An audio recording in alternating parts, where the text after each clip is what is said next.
Selamat malam Coach RD. Malam Bunda Erika dan malam Bang Hendri. Sehat Coach? Kayaknya sekarang Alhamdulillah sehat. Surabaya ya. Surabaya ya. Gimana? Apa kegiatan sekarang Coach? Mungkin bisa sharing sedikit? Ya, saya baru saja bersepakat dengan salah satu klub Liga Indonesia Liga 2 untuk membantu di sana. Mungkin segera akan di announce dalam mungkin setelah hari Sabtu ya, hari Minggu atau Senin besok lah. Oke. Luar biasa sibuk ya. Harusnya kemarin tadi malam saya ketemu Bang Venak, Coach Venak. Harusnya katanya Ya, makan bersama, tapi Coach RD juga memang lagi tidak ada di Jakarta ya, Coach ya. Sehingga tadi malam tuh pas ketemu, kan betul, tadi malam betul, kita betul. bareng-bareng gitu, live reaction sama beliau, gitu. Iya, Coach RD, uh-uh. oke, apa namanya, Siap. mau sampai sampai tadi malam nonton bareng ya? Nonton ya, Coach ya? Partai Iya, saya nonton tapi uh, sendirian, nggak nobar ya.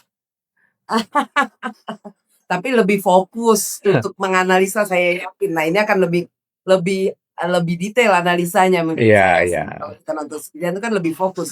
Coach RD, kita nanti ini akan Enggak ngobrol, juga. aku akan ngobrol bersama Coach RD kurang lebih 50 sampai 60 menit. Lalu sisanya kita akan memberikan kesempatan teman-teman yang sudah berpartisipasi di bawah untuk bisa Iya, bertanya langsung, karena aku yakin banyak hal yang mereka ingin tanyakan ke Coach RD. 30 menit. Jadi kita akan bersama iya. selama 90 menit ke depan ya Coach Erti ya. Oke. Oke Coach, tadi malam kita sudah berlaga melawan Saudi Arabia di putaran 4 kualifikasi Piala Dunia regional Asia ya Coach ya. Iya. Bagaimana? Mungkin Coach RD tadi malam menonton, menurut Coach RD bagaimana dengan, dan kita menelan kekalahan 3-1 tadi malam. Bagaimana menurut Coach 3-2. RD secara analisa, sorry, 3-2, ya 3-2, Iya, iya. secara teknikal seperti apa menurut tanggapan Coach RD? Seperti apa? Silakan Coach. Ya, kalau kita melihat di pertama, saya mulai dari bagaimana komposisi pemain yang diturunkan di pertandingan kemarin. Ya, memang mungkin banyak para teman-teman yang mempertanyakan kenapa si A, kenapa si B, bukan si C dan si D itu. Yang pertama, seorang pelatih di dalam melakukan atau membuat sebuah keputusan di dalam persiapan mereka, tentu mereka semua akan sudah mengobservasi dari setiap apa yang dia lihat dalam proses mulai pemain itu melakukan pemusatan latihan sampai pada sebelum mereka bergabung dalam pemusatan latihan. Artinya kenapa? Karena tentu untuk menilai secara utuh seorang pemain itu apakah nanti layak, siap atau tidak untuk diturunkan dalam pertandingan yang akan dilakukan tersebut. Nah, proses ini tentu tidak bisa dilakukan oleh seorang pelatih. Dia akan membutuhkan input dari semua staff-staff coaching yang dia punyai, ya, dan kemudian dari proses yang setelah itu mereka lakukan, kemudian mereka membuat satu keputusan. Nah, keputusan itu juga didasarkan kepada beberapa hal. Yang pertama, ini pertandingan melawan Arab Saudi, lalu kemudian 3 hari kemudian kita akan bermain lawan Irak. Nah, jadi ada beberapa hal yang mungkin menjadi sebuah pertimbangan. Tim ini kira-kira akan bermain 2 kali dalam waktu yang sangat singkat. Nah, sehingga akhirnya staf kepelatihan membuat keputusan inilah yang akan dimainkan. Nah, pertimbangan yang lebih utama adalah yang akan dimainkan tentu berdasarkan analisa yang dibuat oleh tim analis yang dipunyai oleh tim dari video-video yang mereka persiapkan Arab Saudi bermain. Suara saya jelas, Mbak? Enggak, tadi Bunda? agak potong karena sinyalnya tadi merah Coach. Oh, I Tapi see. sekarang udah jelas, sekarang udah jelas. Tadi Uh, hilang, mungkin boleh diulang Coach sekarang tadi sudah ya. jelas. Sekarang sudah jelas. Oke. Ya, boleh dilanjutkan, Coach. Baik, jadi sebelum proses menuju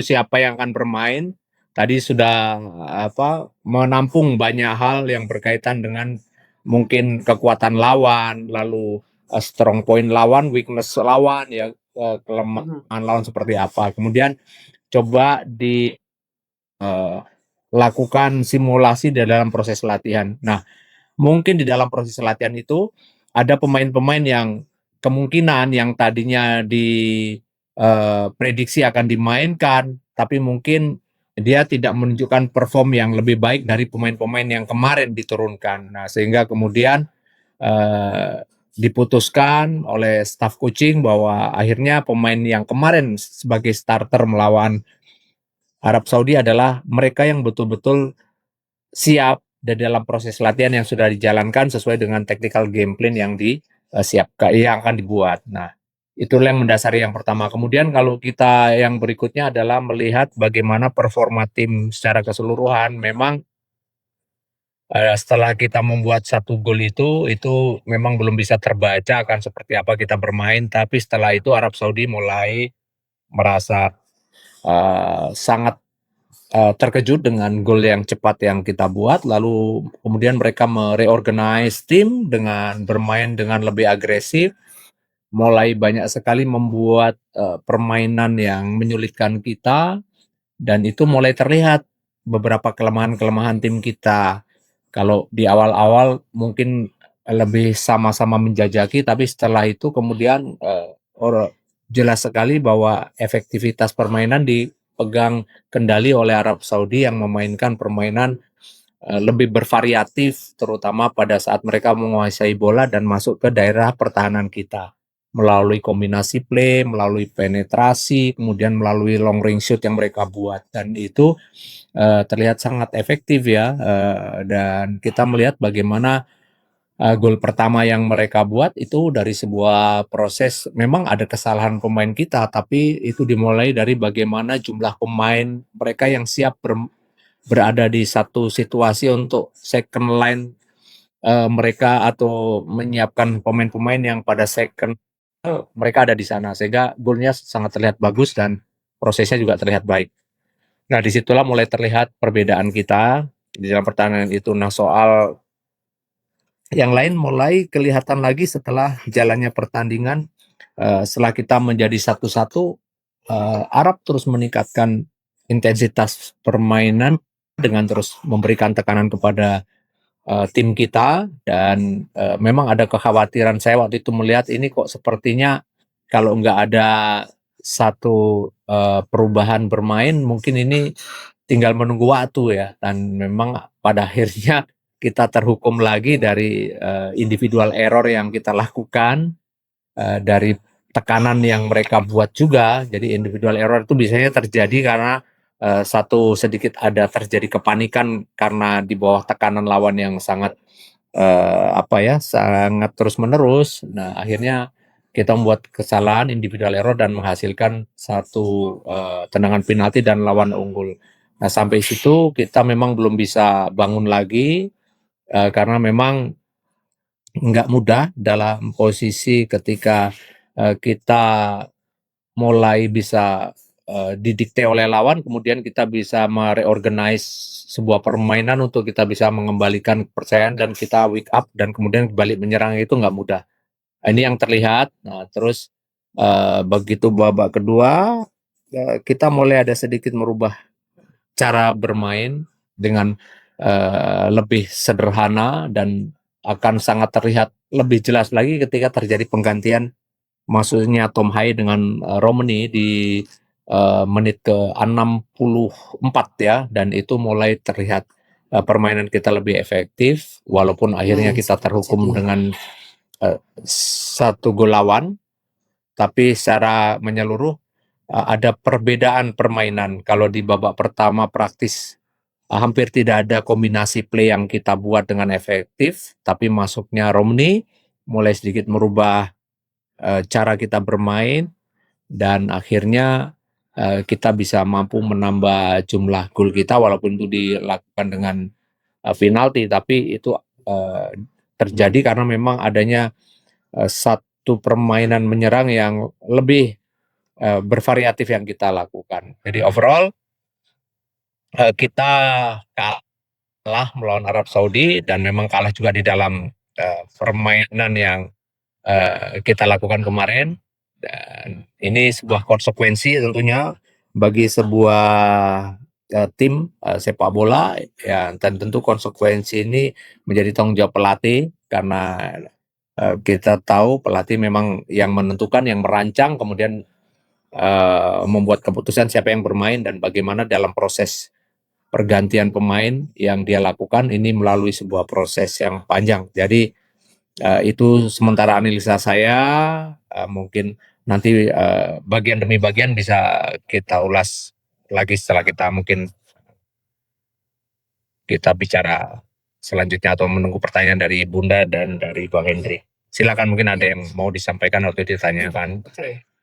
Coach Andi, kalau kita lihat permainan semalam ya, yang aku agak menarik adalah yang kita khawatirkan kan kemarin yang juga banyak dihembuskan di media-media ataupun di apa namanya di sosmed bahwa ada faktor non teknis yang sangat kita khawatirkan akan terjadi, terutama masalah wasit ya coach, mengingat wasitnya juga kemarin dikhawatirkan dari Timur Tengah dan sebagainya. Tapi kalau kita nonton semalam bersama, sepertinya tidak terlihat kekhawatiran itu ya coach ya. Aku lihat sebenarnya wasit sepertinya masih cukup objektif dan netral dalam gitu kan. Terbukti kita juga dua gol penalti kita itu diputuskan oleh wasit melalui VAR check dan cukup objektif. Menurut Coach Erdri seperti apa tadi malam untuk faktor non teknis ya? Ini kita bicara dari faktor non teknis. Apakah kekhawatiran yang selama ini di apa istilahnya didengung-dengungkan itu terjadi tidak tadi malam Coach Erdri? Kalau menurut Coach Erdri? Iya, kalau bagaimana referee memimpin pertandingan tadi malam, praktis sama sekali tidak ada keputusan yang patut untuk kita pertanyakan. Justru saya melihat di menit-menit terakhir itu referee ada sedikit memberikan pressure terhadap pemain Arab Saudi ya, dengan memberikan kartu merah yang menurut saya itu sebenarnya kartu merah yang mungkin masih bisa kita perdebatkan atau mereka juga pertanyakan ya. Karena secara keseluruhan wasit memimpin dengan sangat baik. Sudah mengantisipasi bagaimana beberapa momen dia membiarkan drama yang dilakukan oleh pemain Arab Saudi dengan berpura-pura cedera, sakit, dengan dia terus melakukan perintah untuk play on dan permainan dilangsungkan terus. Artinya dia sudah tahu mana yang drama, mana yang real bahwa pemain itu cedera, dan itu sama sekali tidak dia hentikan. Nah, kemudian dalam proses pengambilan keputusan kita melihat bagaimana jelinya dia di dalam membuat keputusan dengan hukuman berat seperti penalti, dengan hukuman memberikan kartu kuning kepada kita dan pemain lawan, itu semuanya hampir tidak satupun ada hal yang salah.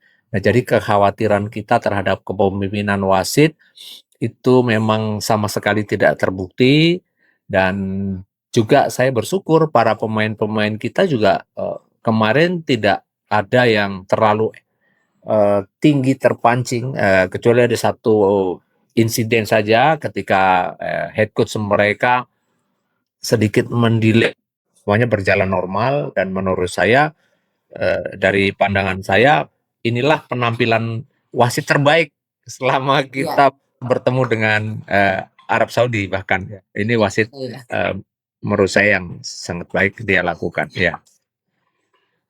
Oke, berarti Coach di pertandingan tadi malam itu pure kita kalah bukan karena non teknis ya, tapi benar-benar karena teknikal ya, mungkin masalah taktikal dan sebagainya ya. Betul. Itu ya Coach ya. Karena ya betul ya, betul. Kita kalah memang karena Arab Saudi bermain lebih dibandingkan kita mengantisipasi gaya bermain kita, karena tentu Arab Saudi juga dia melihat bagaimana pertandingan kita melawan Jepang dan kita akan sedikit punya problem manakala menghadapi sebuah tekanan di daerah kita melalui high press, dan itu beberapa momen itu dilakukan oleh mereka dan terlihat sekali kita tidak bisa mengembangkan permainan dengan sangat optimal. Itu yang menurut saya menjadi kunci sukses tim. Yes. Coach RD, ada yang menarik dari Iya. squad atau starting 11 yang saya melihat dari tim lawan dulu yang dilakukan oleh Coach Renat ya, bahwa banyak hampir 16 pemain itu adalah pemain-pemain yang baru, yang bukan squad yang kita lawan pada saat kita di di GBK. Dan kalau kita lihat bahwa Coach Renat ini banyak membawa pemain-pemain muda ini. Jadi sepertinya dulu kan kita yang banyak membawa pemain-pemain muda ya, pemain-pemain yang masih berusia ini. Tapi kalau kita lihat dari squad Saudi Arabia itu malah terbalik. Sekarang mereka yang bawa tim-tim muda dan bahkan menjadi starting 11. Aku lihat kayak Kano, ya kan, itu kan gelandang yang sudah sangat senior, itu justru di bangku cadangkan. Saud juga di pemain bertahan juga di bangku cadangkan, dan mereka memainkan pemain baru. Menurut Coach RD, apakah ini menjadi salah satu keunggulan dari tim Saudi dengan merefresh mereka punya squad dengan mengambil pemain-pemain yang muda, dan salah satu jadi generasi juga untuk tim Saudi Arabia, sehingga kita juga jadi kewalahan gitu menghadapi tim Saudi Arabia semalam. Menurut Coach Henry gimana? Iya, memang tentu sebelum Arab Saudi memutuskan siapa yang bermain, tentu akan berkaitan dengan game plan apa yang akan dimainkan.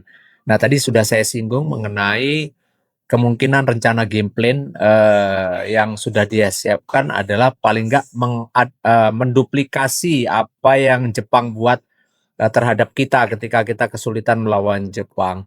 Yaitu apa? Dengan melakukan tekanan terhadap pemain, dan ketekanan ketika kita mengatakan pressing terhadap pemain kita, maka butuh energi yang lebih. Nah, inilah yang mungkin diantisipasi dengan memberikan kesempatan kepada pemain-pemain muda yang pasti punya energi lebih dibandingkan para pemain senior untuk di babak pertama menguras tenaga mereka semaksimal mungkin, merepotkan tim Indonesia setelah kita under pressure dan kita sulit keluar, baru kemudian mereka memainkan pemain-pemain yang lebih experience yang kita tahu di pertandingan lawan di GBK kemarin dominan dimainkan. Saya rasa strategi yang mereka mainkan bercermin dari analisa atau tim analis yang mereka suguhkan kepada head coach dan staf kepelatihan yang lain, yaitu dengan melihat bagaimana Indonesia begitu sulit lawan Jepang, dan itulah strategi yang coba dimainkan oleh Arab Saudi. Dan tepat kalau tadi Bunda katakan mereka nanti bermain Arab gak akan punya energi yang main muda tadi sampai. Oke, Coach. Tadi ya. Nah, Coach Edri sendiri berarti kan mereka punya tim analis, benar-benar mereka punya persiapan yang baik untuk menghadapi round 4, menghadapi Indonesia dan Irak ya. Dan mereka benar-benar serius gitu, Coach ya. Dengan terus tadi mereka membutuhkan energi-energi muda yang kan, dan itu berhasil. Lalu Coach kita mereka rencanakan. Kita berkaca kepada tim kita. Nah, justru kita lihat ya kebelakangan ini semenjak dipegang oleh Coach PK, banyak sekali pemain-pemain yang dulu sudah tidak dipanggil karena mungkin masalah usia dan ya tadi ya, itu sekarang dipanggil kembali bahkan menjadi starter. Bagaimana tanggapan Coach RD mengenai ini gitu? Ini bukan kita mau mendiskreditkan pemain, tidak. Hanya saja aku pengen tahu dari sudut pandang kacamata Coach RD. Sebenarnya ini kan banyak juga ya pemain-pemain muda yang tadinya menjadi tulang punggung kita itu akhirnya tidak terpanggil lagi di squad yang baru ini gitu. Seperti Marcelino contohnya ya, yang terakhir mencetak 2 gol ke gawang Saudi Arabia. Menurut Coach RD, Ya. bagaimana? Ada pengaruhnya tidak, Coach?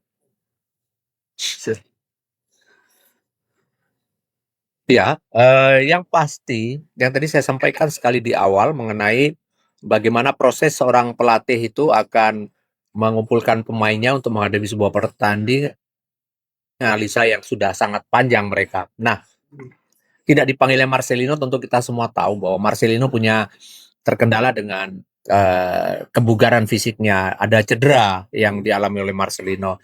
Lalu mungkin semua juga mempertanyakan kenapa Rafael Struijk yang dulu sering main kenapa tidak main juga, mungkin itu juga sebuah pertimbangan karena dia masih muda dan sebagainya. Nah, tentu ada pertimbangan-pertimbangan yang itu 100% menjadi domain seorang pelatih dan kita tidak tentu bisa juga untuk dengan ego kita untuk kita mengatakan harusnya si A, harusnya si B karena pelatih dia punya staf kepelatihan yang tentu lebih jauh lagi, lebih luas lagi menilai siapa yang akan dimainkan dengan pertandingan yang antara lawan Arab Saudi dengan Irak ini berdekatan. Nah, tentu pertimbangan itu juga menjadi salah satu faktor sehingga kemudian itulah tim squad yang kemarin di starting 11 kita yang bermain dan orang pasti akan mempertanyakan kenapa kok berubah lagi, nggak seperti starting 11 kita melawan GBK. Nah, pertimbangannya yang lain tentu mungkin juga pasti yang menjadi acuan adalah mungkin Romani nggak bisa dimainkan dari awal karena kenapa? Karena dia baru saja cedera. Butuh sebuah proses panjang seorang pemain yang lama cedera, kemudian dia akan dimainkan. Nah, biasanya memang dia akan dimainkannya itu sudah saya tebak sebenarnya kemungkinan dia akan dimainkan sekitar mungkin bahkan tadinya saya sinyalir hanya 20 menit atau 15 menit. Karena ini proses pertama untuk adaptasi dari dia tidak lama bermain, kemudian dia harus bermain bersama tim nasional dalam satu tekanan yang tinggi pertandingannya. Itu biasanya seorang pelatih akan melakukan itu. Tapi kemarin dia dimainkan kurang lebih 30 menit. Artinya ada banyak menit cukup diberikan kepada Romani. Dan hal yang lain tentu tadi sampaikan pemain yang lama tidak dipanggil, kemudian ini kenapa yang lain dipanggil. Sekali lagi itu menjadi domain pelatih yang menganalisanya bukan hanya pada saat dia ada di tim saja, tapi pada sebelum dipanggil pemain itu masuk dalam pemusatan latihan itu sudah dilihat perkembangannya dengan klubnya, penampilannya dengan klub, lalu sampai dia datang, kemudian dicek kesehatannya, kebugaran fisiknya, lalu bagaimana rekod dia, lalu yang terakhir adalah di dalam proses latihan terus mengimplementasikan game plan yang akan dibuat, mana yang paling adaptif dengan rencana bermain yang dibuat itu. Itulah kemudian diputuskan. Jadi saya rasa itu yang bisa saya jelaskan mengenai beberapa pemain yang tidak dipanggil. Tadi kita sudah sampai masalah pemanggilan pemain. Nah, lalu kemudian Coach, kalau kita lihat ya tadi malam itu pertandingan semalam itu kita banyak ini dari sudut pandang aku ya, kita jujur saja kemarin itu semalam itu kita main banyak kalah di tengah ya Coach ya kemarin itu ya gitu loh, di tengah itu terlihat sekali bahwa kita terutama sektor di sebelah kanan ya kalau nggak salah ya, sebelah kanan itu menjadi kelemahan kita semalam. Menurut Coach Yadi seperti apa, Coach? Ya, memang biasanya kita di lapangan tengah kan kemarin Pelupesi selalu dengan Tom Haye, lalu ada Kambuaya, ya itu yang biasa kemarin dimainkan. Tapi kali ini ada sedikit perubahan dengan menempatkan McClough di posisi yang bisa diisi oleh Tom Haye ya. Jadi Saya sekali lagi, apakah kondisi Tom Hai kemarin tidak begitu ideal sehingga kemudian Mark Klok yang menjadi pilihan utama? Tapi Mark Klok memang kemarin saya juga kurang tahu apakah setelah dia membuat satu kesalahan, apakah itu menjadi sebuah beban bagi pemain itu atau yang bersangkutan bermain tidak begitu lepas seperti biasa, karena dalam beberapa kali pertandingan bersama klub di Liga Indonesia saya melihat Mark Klok bermain cukup baik ya, sehingga itu salah satu alasan mungkin Coach PK memberikan kesempatan kepada Mark Klok maksud saya, ataukah di dalam proses latihan yang dijalankan mampu mengemban tugas itu dengan baik sehingga jatuhlah pilihan kepada Mark Klok. Nah di sini saya melihat memang dengan tidak begitu idealnya peran yang kemarin dijalankan oleh para pemain-pemain midfield ketika menghadapi tekanan mereka yang sangat bervariatif, tidak hanya dari lini tengah tapi juga dari kedua sisi flank mereka, sehingga berdampak juga otomatis kepada secara keseluruhan organisasi permainan kita. Kita tidak punya satu pemain yang dengan tenang bisa mengatur ritme permainan. Yang biasa itu memang peran itu diberikan kepada Tom Hai. Tapi kemarin tadi malam maksud saya itu tadi pagi ya tidak terlihat proses itu berjalan dengan baik. Sehingga akhirnya ketika bola dilanjutkan tidak melalui pemain midfield kita langsung ke striker, tapi striker juga ya memang Orat Maut tidak bisa menampilkan satu performa yang ideal ya dengan posisi itu, sehingga memang beberapa kali kita harus kehilangan bola terlalu cepat, dan itu yang saya lihat. Tapi apakah sekali lagi penyebabnya apakah adanya satu tekanan yang berlebihan kepada Mark Klok karena setelah dia membuat satu kesalahan clearance bola itu menjadi sebuah pikiran yang terus dia perlihatkan dalam selama bertanding, saya kurang tahu. Tapi memang kita harus akui kita memang kemarin kalah di posisi lini tengah. Kita tidak begitu ada orang yang mampu untuk mengatur ritme, yang menjadi jenderal, yang menjadi leader untuk mengatur apakah kita harus cepat menyerang ataukah kita harus menunggu untuk lawan masuk di pertahanan kita. Itu yang saya lihat. Ya, ada satu lagi yang menarik tadi malam itu kan seorang Beckham menjadi starter, di mana dia sekarang menggunakan nomor punggung 10 ya, Coach Ridwan ya. Dan kita harus akui juga tadi malam dia pun tidak dalam performa terbaik yang menurut sekali lagi menurut kacamata awam saya ya, Coach ya. Mungkin Coach punya penilaian lain, di mana jadi seperti terlihat pemain-pemain kita yang seperti mungkin Mark Klok atau Beckham itu tidak bisa keluar dari pressure gitu. Maksudnya pressure terhadap mentalitinya sendiri ya, Coach ya. Mungkin karena agak grogi atau bagaimana. Menurut pandangan Coach seperti apa tadi malam itu? Ya, yang pasti memang kita melihat tidak efektivitasnya lini tengah kemarin bermain ya. Itu memang tekanan yang sangat tinggi dilakukan oleh para pemain-pemain Arab Saudi terhadap pemain kita ketika kita mencoba untuk membangun serangan dari lini tengah ya. Itu yang terlihat, dan kenapa proses itu terjadi tadi sudah saya sampaikan bahwa Arab Saudi melihat bahwa pemain-pemain kita ketika lawan Jepang pun akan tidak mudah mendapat tekanan. Ketika mendapat tekanan untuk bisa mendistribusikan bola ke depan dengan efektif. Ditambah tadi yang saya sampaikan juga, beberapa pemain kita memang yang selama ini menjadi andalan kita untuk bisa hold the ball dengan baik di lini depan harus hilang, yaitu Ole Romani. Nah, sehingga memang menambah permasalahan. Tidak hanya kita sulit di lini tengah untuk mendistribusikan bola bisa dengan aman dipegang di depan, kemudian menunggu second line kita muncul atau datang. Ini sudah hilang lagi karena memang bola tidak terdeliver dengan baik dari proses lini tengah karena tekanan lawan yang begitu tinggi. Kita tidak diberikan waktu atau kesempatan untuk berpikir, sehingga option kita di dalam menjalankan atau mendistribusikan bola itu akhirnya menjadi terbatas.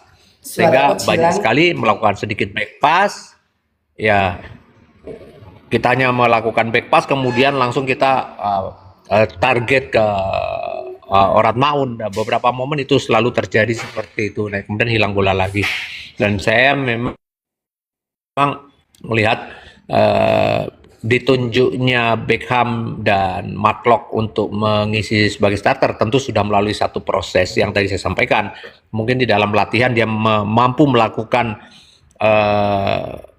persiapan dalam tactical game plan dengan baik, sehingga kemudian itulah yang dilaksanakan. Nah, kemudian soal kemudian akhirnya mereka terkendala karena kontra strategi dari tim Arab Saudi yang mainkan, itu hal yang berbeda. Jadi itu kemudian harusnya terevaluasi di babak kedua.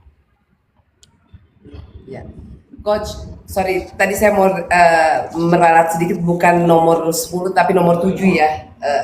Apa namanya, Beckham pakai nomor 7, nomornya Marcelino. Nah, Coach, sampai saat ini, kalau kita melihat statistik pertandingan tadi malam, jadi dari ball position kita sebenarnya tidak terlalu jauh. Saudi 56%, apa namanya, kita 44%. Tapi dengan 56% itu ada 17 shots dari Saudi dan kita 10. Lalu shots on targetnya 10, kita 5. Terkonversi. Tapi kita sampai saat ini, Coach, yang saya lihat, kita sampai saat ini masih terkendala di apa namanya, untuk masalah klinikal ya, tetap sampai saat ini sepertinya masih jadi kendala kita, karena sampai saat ini kita belum bisa membuat gol dari skema open play, gitu Coach. Tadi malam dua ini kita adalah dari penalti gitu ya, walaupun itu juga akibat tekanan dari lini serang kita juga ya, gitu ya Coach. Tetapi kan ada, kita punya Emiliano Jonathan, Coach. Bagaimana Coach RD menilai ini, mungkin debut Emiliano Jonathan di official turnamen, official ya gitu ya. Kemarin kan cuma friendly match. Bagaimana penilaian Coach RD terhadap apa namanya, penampilan dari Emiliano Jonathan? Iya, yang pertama kita tidak bisa melakukan banyak variasi bermain menyerang, terutama memang kita tidak bisa menampilkan komposisi tim kita terbaik. Ya, yang tadi saya sampaikan, tidak adanya Ole dari awal, kemudian tidak adanya Ferdinand, ya Marcelino maksud saya, dan kemudian ditambah lagi memang adanya beberapa penggantian formasi atau pemain di lini tengah. Juga di sisi flank ya, dan ini membutuhkan memang semacam proses adaptasi dari antar pemain yang biasa bermain sebagai starter dengan pemain-pemain baru. Tapi sekali lagi, alasannya bisa terjadi karena memang pemain-pemain inilah yang paling siap di dalam proses latihan.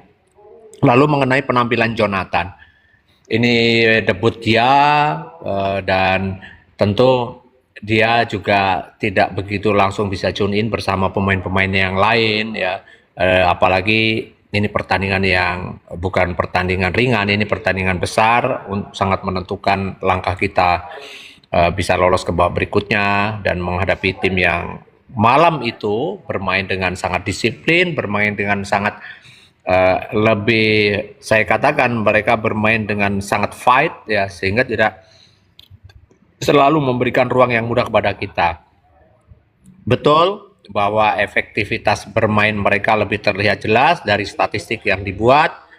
17 kali dia lakukan shot on goal dan kita hanya 10, tapi memang artinya kita juga tidak bisa membuat peluang kan. Kalau kita komparasi dengan bagaimana hasil kita melawan Jepang, itu bahkan itu malah saya bilang zero peluang ya. Tapi kemarin kita bisa melakukan itu, artinya sebetulnya kalau kita kemarin bisa lebih efektif dan lebih lama membuat kontra strategi di babak kedua dengan mungkin ya memberikan ruang kepada Ole lebih bermain lebih cepat, kemudian Tom Hai juga dimasukkan dengan lebih cepat. Itu saya rasa efektivitas permainan kita bisa lebih kembali, dan saya juga pikir kemarin ada beberapa pemain yang mungkin bisa digantikan oleh yang lain, itu mungkin saya katakan ya, tapi sekali lagi ini hanya pandangan tanpa saya melihat pemain-pemain yang mungkin biasa kita mainkan itu apakah dia di dalam proses latihan yang dipersiapkan menghadapi Arab Saudi ini berlatih dengan sangat baik sesuai dengan kondisi fisik masing-masing, karena sekali lagi yang lebih tahu kondisi fisik yang terbaik, level fitness yang terbaik dari pemain-pemain yang akan dimainkan adalah pelatih pada saat masa persiapan dilakukan. Jadi kita hanya melihat dari proses yang kita sama-sama lihat tadi malam, memang kita kalah dalam mendistribusikan bola, kalah di dalam membuat sebuah keputusan penting, terutama terlalu mudah hilangnya bola di depan. Maksudnya Jonathan belum bisa maksimal karena memang ini debut dia dan tentu butuh lagi proses untuk beradaptasi dengan lebih banyak lagi bermain dengan tim ini. Saya rasa itu. Coach RD, tadi malam ada satu pemain kita yang menjadi catatan saya, yang menurut saya penampilannya terlepas dia kebobolan 3, tapi menurut saya penampilannya cukup atraktif ya. Maksud saya setelah dia cedera gitu ya, itu kan dia baru kembali ya. Dan bahkan di klubnya sendiri dia belum sempat main banyak lagi ya. Tapi menurut saya penampilan seorang Martin Paes semalam cukup gemilang menurut aku. Mungkin kalau itu kita lihat ada beberapa kali kesempatan head to head 1 lawan 1, itu dia bisa save bola dari salah satunya dari Salem Aldosari ya kalau nggak salah. Itu luar biasa. Bagaimana penilaian coach? Terlepas dari 3 gol yang ini ya, tapi karena kalau saya lihat dia kebobolan ya tidak semata-mata hanya kesalahan Martin Paes kan, seperti itu. Menurut coach Henry bagaimana coach? Saya setuju, penampilan terbaik yang diperlihatkan oleh pemain kita adalah ada pada Martin Paes ya semalam. Karena semua keraguan kita terhadap performa Martin Paes dalam pertandingan tadi malam itu bisa dia jawab dengan luar biasa penampilannya. Ada banyak situasi yang seharusnya mungkin kita anggap itu tidak mungkin lagi bisa dia selamatkan, tapi luar biasa ya untuk bisa mengurangi jumlah kekalahan kita. Dan Martin Paes membuktikan mentalitas yang luar biasa, dan ini akan tentu menjadi sebuah catatan untuk Emil ya, untuk bersaing dengan lebih keras, karena memang sejauh ini penampilan Paes juga terus bisa dia buktikan dalam pertandingan yang sudah dilakukan sebelumnya. Dia konsisten dan dia terus menunjukkan mental yang sangat baik. Ya, saya lihat tadi malam pada saat ada kesempatan, pada saat Saudi Arabia mendapatkan penalti yang tadinya mau diambil oleh Salem Aldosari, akhirnya dirubah. Mungkin agak trauma kayaknya ya Salem ya, Aldosari ya, Coach Erdi ya. Karena waktu di laga di pertama kita di away itu kan dia penalti digagalkan oleh Martin Paes pada saat itu ya Coach Erdi. Iya, betul ya. Dan memang mungkin ada keraguan dari penendang yang sudah ditunjuk oleh tim pelatih, kemudian dia mengganti, dan itu saya rasa keputusan yang luar biasa ya oleh seorang pemain. Dia tahu bahwa konfidensi dia menurun ketika melihat Martin Paes. Tapi memang kita lihat dari 2 penalti yang terjadi itu Martin Paes mampu membaca arah penalti dilakukan, walaupun akhirnya kemasukan, tapi itu bukan sesuatu yang mudah ya oleh seorang penyegang bisa menebak arah penalti dari penendangnya, dan Martin Paes sudah melakukan itu dan sudah berusaha itu, tapi memang bolanya sangat deras ya, sehingga gagal walaupun terkena tangan tapi tidak bisa maksimal. Iya, iya, iya, betul. Iya, Dan benar. dan dan yang menarik ini berbanding terbalik dengan Kevin Dix ya, Coach RD ya. Setelah kegagalan Kevin Dix mengambil Hmm. penalti pada saat kita lawan Australia, rupanya dia masih punya mental untuk mau mengambil apa namanya tendangan penalti di kesempatan tadi pagi, dan dia bisa Ya. buktikan bahwa Mhm. memang tidak kaleng-kaleng. Dia kan di klubnya dulu kan rate tendangan penaltinya 100% coach. Hanya saja sedikit Iya, tercoreng iya. pada saat di Betul. Australia, tapi dia buktikan lagi bahwa dia memang bukan pemain yang Iya, iya, iya. ece-ece lah ya istilahnya gitu ya. Dia punya ketenangan, dia berarti punya Iya, mentality yang hebat betul. menurut saya, karena dia bisa ambil 2 penalti dan Mhm. dua-duanya berhasil. Coach RD, bagaimana menurut Coach RD? Iya, memang selalu kan tak ada gading tak retak, nggak ada pemain yang sempurna. Bahkan Maradona pun pernah tidak masuk, Lionel Messi pernah nggak masuk, Cristiano Ronaldo pun demikian. Tapi yang paling penting seorang pesepak bola adalah bagaimana dia mampu menjaga mentalitasnya untuk tidak down ketika dia menendang penalti, dikasih kepercayaan dia tidak masuk. Dia tetap siap dan bagi mereka bahwa bisa jadi saya hari ini tidak masuk, tapi di pertandingan selanjutnya dia bisa lakukan tugas itu dengan baik. Dan itu dibuktikan oleh Kevin Dix tadi malam. 2 kali dia mampu menjadi eksekutor dengan baik, dan kita sama-sama disuguhkan pada satu situasi bahwa mentalitas yang diperlihatkan oleh Kevin Dix harus kita apresiasi. Iya. Oke coach, terakhir sebelum kita masuk ke sesi tanya jawab, ini teman-teman sudah banyak yang mau bertanya nanti di bawah. Aku ingin tahu kira-kira coach, untuk menghadapi, kita masih punya satu laga krusial di hari Minggu Ya. melawan Irak. Aku pengen Mhm. tahu dari point of view Coach RD, apakah saja Mhm. yang kira-kira harus dievaluasi oleh timnas Indonesia, ada oleh Coach Patrick untuk menghadapi laga lawan Irak. Lalu seperti apa kans kita menurut Coach RD nanti pada saat kita lawan Irak? Ya, saya rasa poin kita melawan Irak adalah bagaimana memperbaiki kinerja lini tengah kita. Kita jujur kalau Tom Hai ada dalam kondisi yang baik, kita tentu masih mengharapkan jasanya Tom Hai untuk bisa main di sebagai starter, karena dia salah satu pemain yang mampu dengan jeli mengatur ritme permainan kita. Dia mampu memberikan beberapa passing vertikal yang sangat ideal untuk pemain-pemain kita bisa berkombinasi dengan pemain-pemain yang lain dengan lebih efektif. Dan yang berikutnya adalah kita harus juga mampu memaksimalkan Jonathan dan Ole Romney ya, untuk mungkin kita menghadapi tim Irak yang kita tahu secara postur uh, dia lebih lagi strong ya dari Arab Saudi ya. Dia punya pemain-pemain dengan tipikal bermain lebih keras lagi dibandingkan Arab Saudi dan lebih agresif biasanya.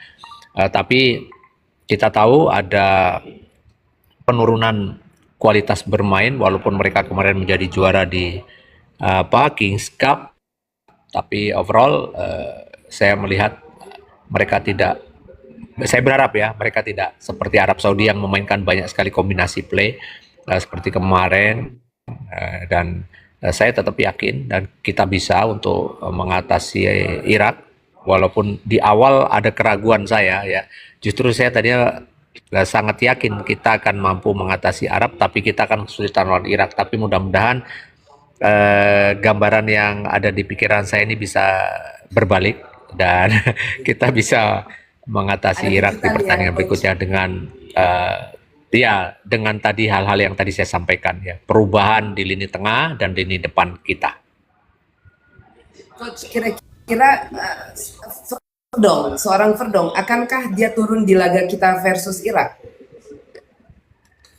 Ya harusnya Verdong menjadi pilihan utama yang saya sering katakan. Verdong adalah pemain yang luar biasa, yang selalu bisa terus menjaga konsistensi bermainnya dengan sangat baik, dan mudah-mudahan lawan Irak nanti dia akan bermain, dan dia bermain tidak hanya sekedar bermain tapi bermain untuk memberikan warna yang berbeda. Dan inilah mungkin satu gambaran penampilan nanti di lawan Irak. Semua pemain yang dimainkan bisa all out, menunjukkan performa terbaiknya dan bermain dengan lepas, karena inilah tinggal satu pertandingan kesempatan lagi untuk kita bisa bicara Piala Dunia atau kita tertutup sama sekali. Ya. 90 menit krusial yang menentukan apakah mimpi Harapan kita. Ya, apakah mimpi Ya. 270 juta rakyat Indonesia bisa terwujud atau tidak ya? Hari Siap, penghakiman betul CFD sekali. ya, kalau aku bilangnya. Seperti itu. Oke teman-teman, ini tadi kita sudah bicara sama Coach CFD panjang kali lebar. Memang waktu juga yang harus memisahkan kita. Tapi jangan khawatir, karena tadi Coach CFD sendiri juga sudah mengatakan nanti kita akan bicara lagi. Karena ada beberapa pertanyaan yang harus dipending, hanya bisa dijawab kalau Iya. partai yang di Irak sudah selesai. Terima kasih banyak Coach Iya. CFD atas Sama-sama, waktunya, Bung. sela-sela Ya. kesibukannya. Maju terus, dan kita berharap suatu hari nanti timnas kita Siap. akan dilatih oleh pelatih yang memang dari Indonesia juga. Seperti itu ya Coach CFD. Terima kasih Siap. banyak sekali lagi waktunya. Betul. Silakan host, kita kembalikan waktunya kepada host. Silakan Ya, host. terima kasih Bunda Erika, Coach RD atas waktunya ngobrol-ngobrol bersama Sayap Garuda Indonesia. Obrolan yang sangat menarik. Saya sampai nunggu-nunggu nih sesi kedua kita ngobrol setelah pertandingan Irak, karena masih ada jawaban yang masih dipending sama Coach RD ya. Jadi buat teman-teman nih, Iya. stay terus di Sayap Garuda Indonesia. Kemungkinan nanti kita akan ada sesi belakang gawang lagi setelah pertandingan melawan Irak. Jadi mungkin ada pertanyaan-pertanyaan yang agak-agak gimana nanti bisa ditanyakan setelah pertandingan melawan Irak ya. Sekali lagi saya terima kasih untuk semua Ya. teman-teman yang sudah bergabung, sudah memberikan dukungannya, support, give, tap-tap layar, yang sudah memfollow Coach RD tadi luar biasa, dari followersnya di bawah 100 sekarang sudah 400 followers. Luar biasa teman-teman SGI. Terima kasih sekali lagi, saya ucapkan mohon maaf apabila ada kata-kata saya yang salah atau tidak berkenan. Coach RD sekali lagi terima kasih, sampai ketemu lagi di sesi berikutnya. Bunda Erika terima kasih. Saya ucapkan assalamualaikum warahmatullahi wabarakatuh. Maju terus sepak bola Indonesia.